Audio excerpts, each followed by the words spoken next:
Every week, we ask a selected group of our baseball writers, local and national, to rank the teams from first to worst. Here are the collective results. Well then, we've made it through 25 weeks of power rankings, through ups and downs and surprises and collapses and turnarounds, to arrive at this last, very relevant week of the Major League Baseball season. At the start of the month, we wondered whether the postseason races were pretty much decided. Now, we enter the final week with several slots still undecided. The National League West is, somehow, still up for grabs. Three teams are fighting for the final two wildcard spots in the NL. Four teams are in the hunt for the final two spots in the AL, with the Tigers actually in postseason position at the moment. So there are plenty of teams playing for very real stakes in this final week. And that doesn't even mention the White Sox and their attempt to avoid further history. There are also teams playing out the string, which doesn't mean they aren't playing for something these last 6 days of the regular season.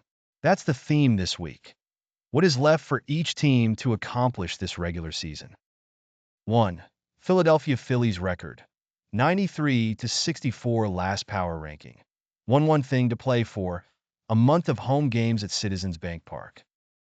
Sure, stunningly dropping Games 6 and 7 of last year's NLCS at home to the Diamondbacks has taken a chunk out of the aura the Phillies had created on Broad Street the last 2 Octobers. But for our money, this remains the loudest place in baseball, and the Phillies have a strong chance to make sure every game when they play, every winner-take-all decisive game they play, would take place at home. Philadelphia enters this final Week 1 game behind the Dodgers, though it owns the tiebreaker for home field advantage through the National League bracket. The Phillies are tied with the Yankees, though it doesn't have the tiebreaker there, should a rematch of the '09 World Series come to fruition. Tim Britton. 2. Los Angeles Dodgers record. 93-63 last power ranking. 1 thing to play for. But let's focus on 2 important pieces of information for Los Angeles. First, anything short of a championship has become a disappointment for a team that's made the postseason 12 straight years. Second, the rotation is a mess, just as much if not more so than it was when it led to a swift NLDS dismissal by the Diamondbacks last fall.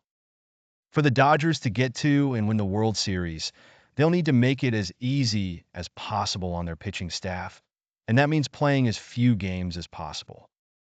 The important math here isn't LA's 4-game lead on current number 3 seed Milwaukee. It's the 3-game lead the Dodgers hold over the Padres ahead of their rendezvous in Chavez Ravine this week. Britain. 3. New York Yankees record. 92-64 last power ranking. 1 thing to play for. Figure out this pitching staff as of a couple of weeks ago. The American League East was still up in the air, and the Yankees were playing for a first-round bye to avoid a risky wild-card series.